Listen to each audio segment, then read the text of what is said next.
జీవితంలో ఎల్లప్పుడూ మనకు కోరుకున్నది దొరకదు. మనం ఎలా కోరుకుంటామో అలా జరగదు. అప్పుడు మనం బాధపడతాం, నిరాశ చెందుతాం, అదృష్టాన్నో అలాగే వేరొకరినో లేదా మనల్ని మనమే నిందించుకుంటాం. అయితే నిజమేమిటి? దాన్ని మనం అర్థం చేసుకోవాలి. ఈ ప్రపంచం మొత్తం రాయి రప్పలతో నిండి ఉంది.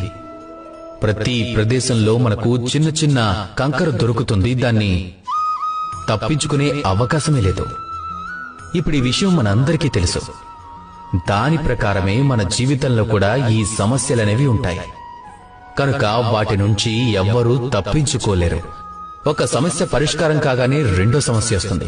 రెండో సమస్యను పరిష్కరించాక మూడో సమస్య వస్తుంది. అయితే సమస్యలు జీవితంలో వస్తూ ఉంటాయి. అలాగే మీకు సహాయం చేయడానికి కూడా వస్తూ ఉంటాయి, ఏదో ఒక రూపంలో. ఇప్పుడు 4 దిక్కుల